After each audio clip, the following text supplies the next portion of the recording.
കോട്ടയത്തെ ദുരന്തത്തിൽ പ്രതികരിച്ച് മുഖ്യമന്ത്രി പിണറായി വിജയൻ. കോട്ടയം മെഡിക്കൽ കോളേജിൽ ഉണ്ടായതുപോലുള്ള ദൗർഭാഗ്യകരവും വേദനാജനകവുമായ അപകടങ്ങൾ ആവർത്തിക്കാതിരിക്കാനുള്ള എല്ലാ മുൻകരുതലും സർക്കാർ ശക്തിപ്പെടുത്തുമെന്ന് മുഖ്യമന്ത്രി പിണറായി വിജയൻ.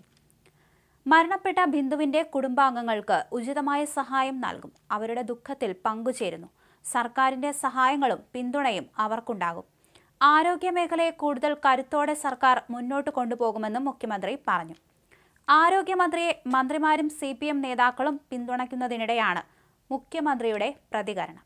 അതിനിടെ കോട്ടയം മെഡിക്കൽ കോളേജ് ആശുപത്രിയിൽ പഴയ കെട്ടിടം ഇടിഞ്ഞു വീണുണ്ടായ അപകടം ദൗർഭാഗ്യകരമാണെന്ന് CPM സംസ്ഥാന സെക്രട്ടറി MV ഗോവിന്ദൻ. മന്ത്രിമാർക്കെതിരെ തെറ്റായ പ്രചരണം നടത്തി അപകടത്തെ സർക്കാരിനെതിരായി UDFും പ്രതിപക്ഷ പാർട്ടികളും ഉപയോഗപ്പെടുത്തുകയാണെന്ന് അദ്ദേഹം കുറ്റപ്പെടുത്തി. വസ്തുതകൾ വസ്തുതയായി പറയാൻ തയ്യാറാകണം. കെട്ടിടത്തിന്റെ ബലക്ഷയം സംബന്ധിച്ച് വളരെ മുമ്പ് തന്നെ റിപ്പോർട്ടുണ്ടായിരുന്നു. ഇതിന്റെ ഭാഗമായിട്ടാണ് 564 കോടി രൂപയുടെ പദ്ധതി നടപ്പിലാക്കിയത്. പദ്ധതിയുടെ ഭാഗമായുള്ള കെട്ടിടം ഒരുങ്ങിക്കഴിഞ്ഞ പുതിയ ബ്ലോക്കിലേക്ക് രോഗികളെ പ്രവേശിപ്പിക്കാനിരിക്കുമ്പോഴാണ് ദാരുണമായ സംഭവം ഉണ്ടായത്. അപകട സമയത്ത് തന്നെ രക്ഷാപ്രവർത്തനവുമായി മുന്നോട്ടു പോയി. ഒരു രീതിയിലും രക്ഷാപ്രവർത്തനം നിർത്തേണ്ടി വന്നില്ല. എന്നാൽ മന്ത്രിമാരായ വീണ ജോർജിനും VN വാസവനുമെതിരെ വലിയ രീതിയിലുള്ള പ്രചാരവേലയാണ് നടത്തിയത്, ഗോവിന്ദൻ പറഞ്ഞു. ആശുപത്രി കെട്ടിടത്തിലേക്ക് മണ്ണുമാന്തി യന്ത്രം എത്തിക്കാൻ വഴി ഉണ്ടാക്കുന്നതിനായി കുറച്ച് സമയമെടുത്തു. ഏതെങ്കിലും രീതിയിൽ പ്രവർത്തനത്തിൽ തടസ്സമുണ്ടായെന്ന് കുടുംബം പോലും പറഞ്ഞില്ല. എന്നാൽ പ്രതിപക്ഷ നേതാവ് ഉൾപ്പെടെ തെറ്റായ പ്രചാരവേലയാണ് നടത്തുന്നത്. ദുരന്തത്തെ വക്രീകരിച്ച് രാഷ്ട്രീയപരമായി ഉപയോഗിക്കുകയാണെന്നും അദ്ദേഹം പറഞ്ഞു. LDF സർക്കാരിന്റെ കീഴിൽ ആരോഗ്യ മേഖലയും വിദ്യാഭ്യാസ മേഖലയും കൈവരിച്ച നേട്ടങ്ങളെ കടന്നാക്രമിക്കുകയെന്ന നിലപാടാണ് UDF സ്വീകരിച്ചിട്ടുള്ളതെന്നും MV ഗോവിന്ദൻ കൂട്ടിച്ചേർത്തു. വിവിധ രീതിയിലുള്ള അപവാദ പ്രചരണം നടത്തി പൊതുബോധമുണ്ടാക്കാനാണ് ശ്രമിക്കുന്നത്.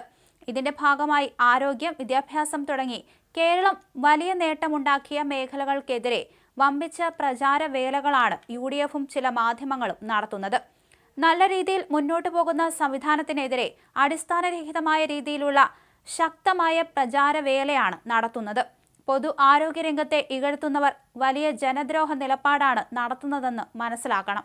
ഇപ്പോൾ നടത്തുന്ന പ്രചരണത്തിന് പിന്നിലുള്ള ദുഷ്ടലാക്ക് ജനങ്ങളിലെത്തിക്കാൻ മാധ്യമങ്ങൾ ശ്രദ്ധിക്കണമെന്നും വാർത്താസമ്മേളനത്തിൽ MV ഗോവിന്ദൻ പറഞ്ഞു. അതിനിടെ സംസ്ഥാനത്ത് എങ്ങനെയെങ്കിലും അധികാരത്തിൽ വന്ന് ആരോഗ്യമേഖലയിൽ ഉൾപ്പെടെ പഴയതുപോലെ കൊള്ളയടിക്കാനുള്ള UDFിന്റെ ശ്രമം ജനങ്ങൾ തിരിച്ചറിയുമെന്ന് മന്ത്രി മുഹമ്മദ് റിയാസ് പ്രതികരിച്ചു.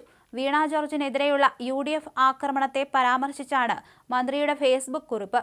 ഏൽപ്പിച്ച ഉത്തരവാദിത്തം നാടിനു വേണ്ടി ആത്മാർത്ഥമായി നിറവേറ്റുന്ന മന്ത്രിയാണ് വീണ ജോർജ് എന്നും അദ്ദേഹം കൂട്ടിച്ചേർത്തു.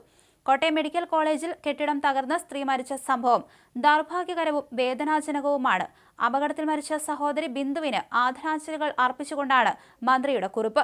കോട്ടയം മെഡിക്കൽ കോളേജിലെ ഉപയോഗശൂന്യമായ കെട്ടിടം തകർന്നു മരിച്ച ബിന്ദുവിന്റെ മരണത്തെ വച്ച് രാഷ്ട്രീയ മുതലെടുപ്പ് നടത്തുകയാണ് UDF. മന്ത്രി വീണ ജോർജിനെ വളഞ്ഞാക്രമിക്കുകയും സോഷ്യൽ മീഡിയയിലടക്കം കുറ്റപ്പെടുത്തുകയും ചെയ്യുന്ന സാഹചര്യത്തിലാണ് മുഹമ്മദ് റിയാസിന്റെ പോസ്റ്റ്.